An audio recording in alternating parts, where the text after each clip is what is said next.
Hello there and welcome to On the Edge. This is a 2-hour show. The first hour is here on Channel 200, the second hour is online. The last few episodes we've been talking about the system, the current corporate system under which we all live.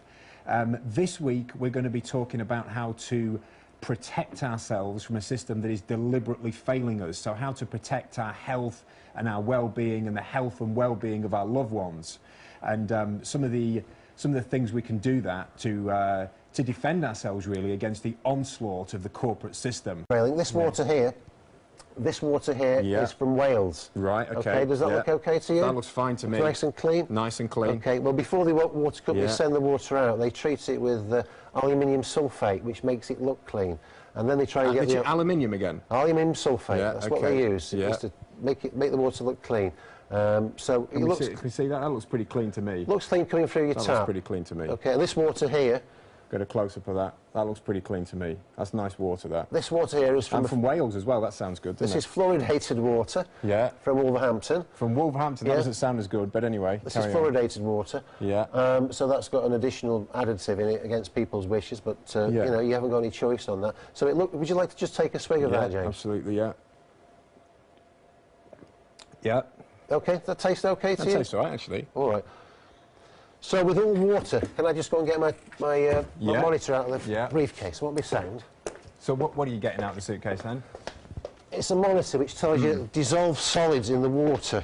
Yeah. It's a TDS meter. You can buy these on the internet. You can get them from as little as £20, and it'll tell you how many parts per million of dissolved solids there are in. So we just press this button, pop it in there.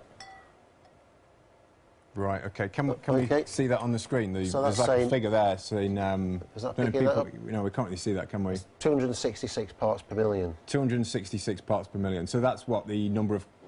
It's dissolved solids. Dissolved solids. Yeah. Dissolved solids in the water, okay. That's right. Yeah, and then if you look at the other water, we stick that in there. That's got less in then. That one's got 168 parts per million, yeah. That's quite a big difference then. But some of the water I've tested has, you know, over 500 parts per million. Right, okay. Well, let's just see that, you know, that might sound not very much. Let's see what happens if we expose the impurities in the water. So all this gizmo's doing then, it's just separating...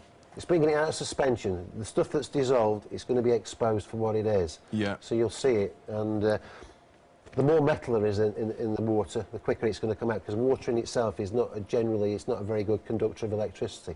But if there's a lot of metal in your water, it'll heat up very quickly, and all these impurities will be exposed. So we're just going to put this... Yeah, okay. This is a dual Precipitor, okay? You can buy one of these on the internet if you want one. They cost about 25 quid. So we're just going to pop this in here and pass an electric current through and expose what's actually in the water. So we're just going to run that for about 3 minutes. Yeah, okay. Okay, it's on a timer. I don't know whether the camera can pick that up. I don't know if we can see it. Shall I turn that round? Is the camera picking that one up? Yeah. Okay, the water will start to discolour. I can see it discolouring already. As the impurities come out. I mean, the one on the left is the Welsh one, isn't it? And the one on the right is the Wolverhampton water. That's right, yeah. I mean, to me, that's discolouring already. I'm regretting drinking it. It's going to get considerably worse. So this is the water that people are using every day in their homes. You're washing in it, bathing in it, cooking in it, adding it to your tea, coffee, your squashes, anything that anything that you use water for in the house. You are drinking this. If you can imagine you're drinking that for the rest of your life, you might ask yourself, why is there so many people having health problems? Because in the past people didn't have water like this. They took it from the well. It was pure water. Now you're getting the water that the water companies make you have. And I would never, ever drink water from a tap again once I realised how toxic it was.